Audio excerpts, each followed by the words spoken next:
Okay, you have bought a lovely, beautiful Skywatcher Heritage 100 millimeter telescope.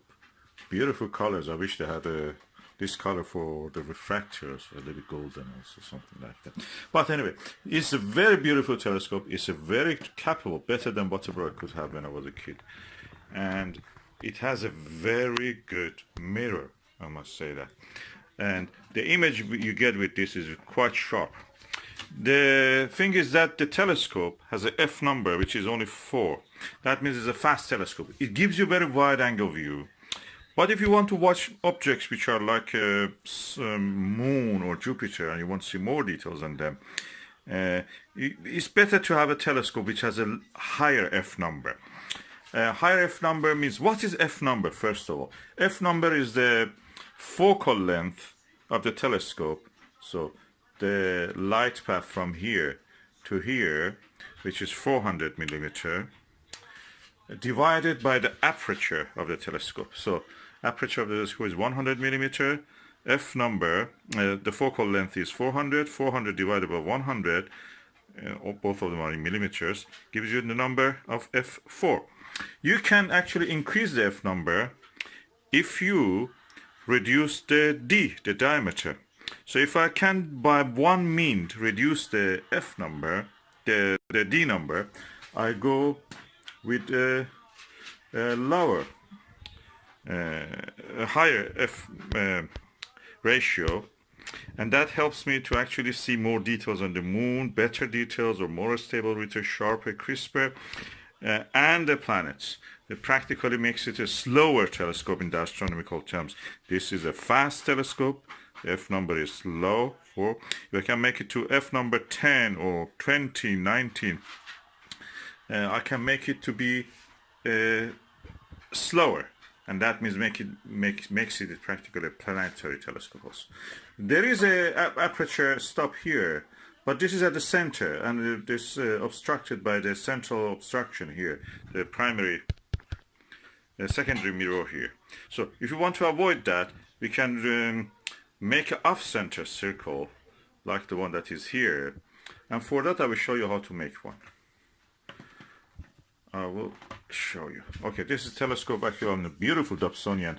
I bought this telescope for just the Dobsonian mount to it, but the telescope itself is really good quality. Let me dismantle it and I will show you how to do it.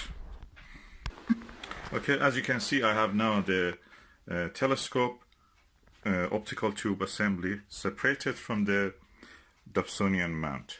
I must say I have 2 of this telescope because of this Dobsonian mount. I use it with my other refractors, and one of them is actually on this one. So it's a very good versatile Dobsonian mount, and it's worth every penny that you spend on this. So I'll put the Dobsonian mount. I don't need it at the moment. I just go for the reduction of the aperture to make the F number larger.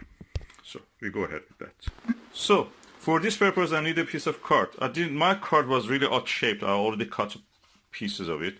So I joined 2 pieces of it together to make it equal to the circle of this telescope. Okay, I now remove the cap of the telescope and I put this over this circle. I'll show you. Okay, I'll put it upside down on the piece of card. I give a little bit edges around it so it will not be exactly touching the edges, because I want to use these edges for making the rim around it. Okay, first I go for marking this circle.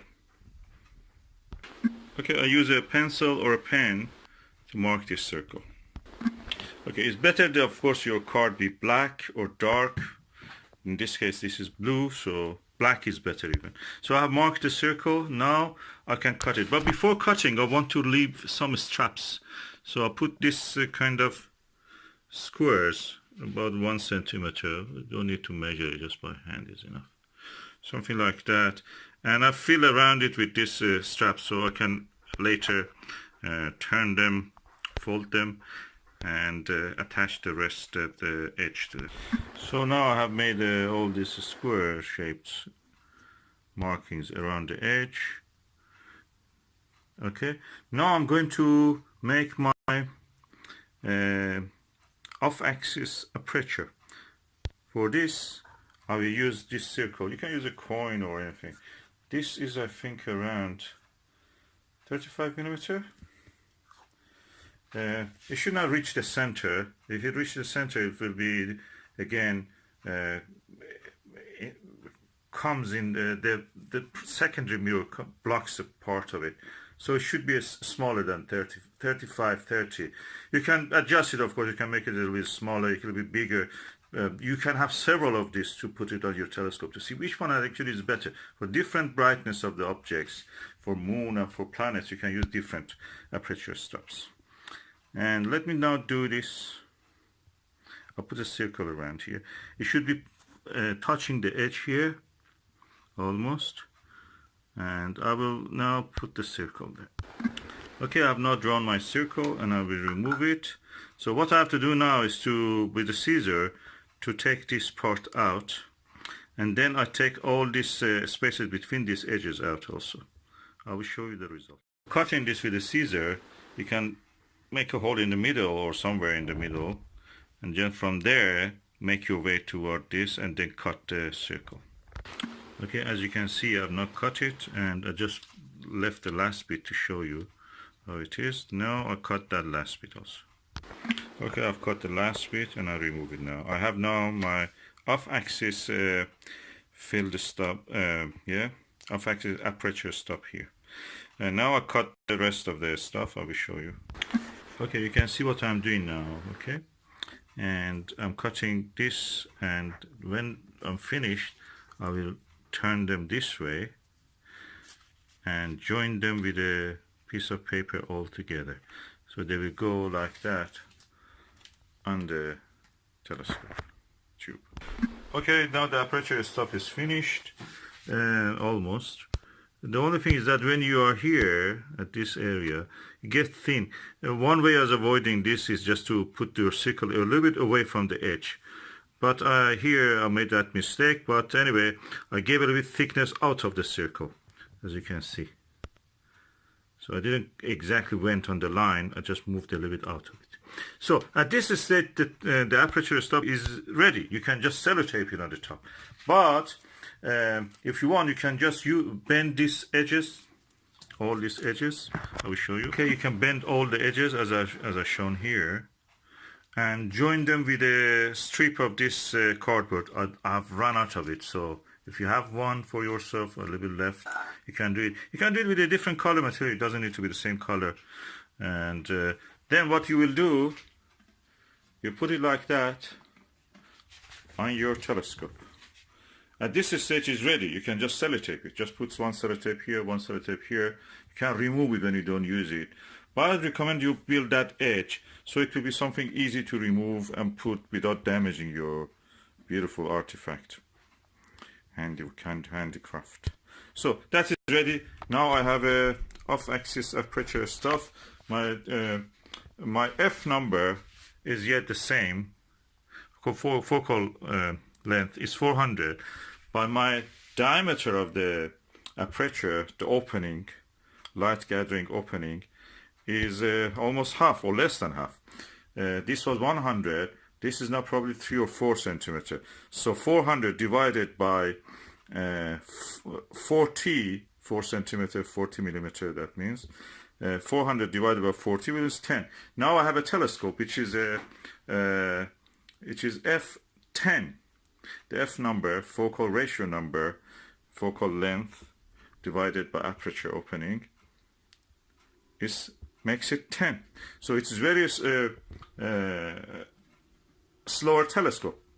Is very good for viewing the planetary surfaces, for moon, for other things. So because it's practically, you have reduced the glare, the excess light that may dazzle your eye, or hide the details that you want to see in the lower light, just make a little reduction in the light. That makes it possible. You can make several of these. We can make it smaller than this. We can make it a little slightly bigger. And if you make 2 of these, actually you can use that 2 apertures for achieving the most accurate focus for yourself. You have to practice on that. This is another issue that you will learn. But at this stage, this is ready. You can just sellotape it here, sellotape here, or as I mentioned, use a cardboard